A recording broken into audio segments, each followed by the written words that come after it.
बिस्मिल्लाहिर्रहमानिर्रहीम सल्लल्लाहु अला हबीबिही मुहम्मदिन व आलिही व सहबिही वसल्लम। अस्सलामु अलैकुम। जो शख्स अपनी ज़िंदगी में इस्तग़फ़ार को शामिल कर देता है, अल्लाह ताला से सच्चे दिल से माफ़ी मांगता है, उस इंसान को जो बेनिफिट्स हासिल होते हैं, जिसको हम फ़ज़ाइल कहते हैं, अल्लाह ताला की तरफ से उस इंसान को फ़ज़ाइल हासिल होते हैं, बरक़ात भी हासिल होती हैं।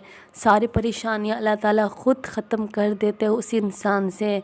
वो इंसान जो अल्लाह ताला से अपने सच्चे दिल से माफ़ी मांगता है, इस्तग़फ़ार पढ़ता है, अपने गुनाहों की माफ़ी मांगता है, शर्मिंदा होता है अपने गुनाहों पे, तो वो इंसान ना सिर्फ़ अपने इस जहान को खूबसूरत बना रहा होता है, अपने इस जहान को संवार रहा होता है, बल्कि अपनी आखिरत को भी खूबसूरत बना रहा होता है और अपने उस जहान को भी खूबसूरत बना रहा होता है।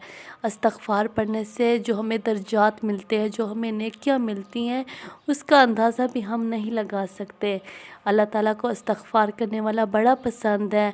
अल्लाह ताला को वो इंसान बहुत पसंद है जो अब गुनाह करके और फिर अल्लाह ताला से माफ़ी मांगता है, शर्मिंदा होता है और उस गुनाह को मानता है। बस कसरत के साथ इस्तग़फ़ार को हम अपनी ज़िंदगी में शामिल कर लें और जो गुनाह हमसे हो चुका है, अल्लाह ताला से सच्ची माफ़ी मांगें, सच्ची तौबा करें और फिर उस गुनाह की तरफ ना बढ़ें।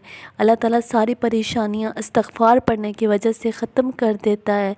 रिज़्क़ की तंगी ख़त्म हो जाती है, ज़िंदगी में सुकून हो जाता है, घर में लड़ाइयाँ, फ़साद, परेशानियाँ सब ख़त्म। जो भी मसले, जो भी रुकावटें हैं, जो भी हमारे दुश्मन हैं, सब मसले ख़त्म, सब रुकावटें खुल जाती हैं और जो हमारे दुश्मन हैं वो हमारे दोस्त बनकर हमारे साथ आ जाते हैं। हमारे जितनी ख़िलाफ़ साजिशें हो रही होती हैं, अल्लाह ताला उससे हमें बचाकर हमारे सब रास्ते आसान कर देता है। बस कसरत के साथ इस्तग़फ़ार पढ़ो, मोहब्बत के साथ, यकीन के साथ, अल्लाह ताला आपकी ज़िंदगियों को खूबसूरत बना देगा इंशाअल्लाह। सल्लल्लाहु अला हबीबिही मुहम्मदिन व आलिही व सहबिही वसल्लम। अस्सलामु अलैकुम।